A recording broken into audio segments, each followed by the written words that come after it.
Pinapirma na nga ng Rain or Shine na Las Painters ang 6'9" big man na si Jalen Johnson bilang kanilang import sa Season 50 Commissioner's Cup. Huling naglaro si Johnson para sa Goyang Zone Sky Gunners ng KPL, isang produkto ng Louisville. Takda niyang palakasin ang frontline ng Rain or Shine para sa paparating na komperensya. Hatid ni Johnson ang kompletong pakete ng laki, shooting touch, athleticism, versatility na magbibigay sa Rain or Shine ng malaking tulong kabilang dulo ng sahig.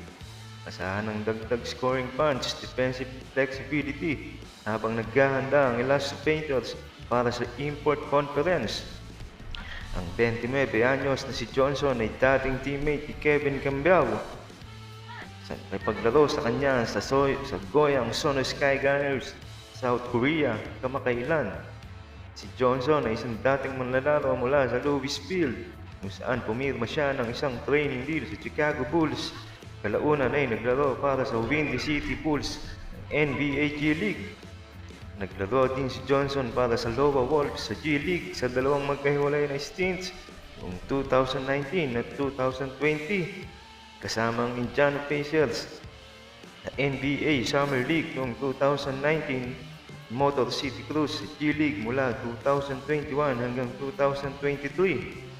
Kalaunan ay naglaro si Johnson sa international kasama ang national sa Uruguay noong 2023, Typer Mars mula noong 2023-2024 sa Taiwan, Hopel Hepia sa Israel noong 2024 at Yellow Vapor Basketball sa Turkey mula 2024 hanggang 2025.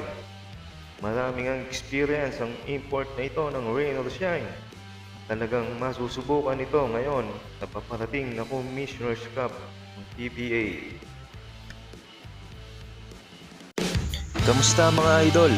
Sports Zone PH para sa sports news and update.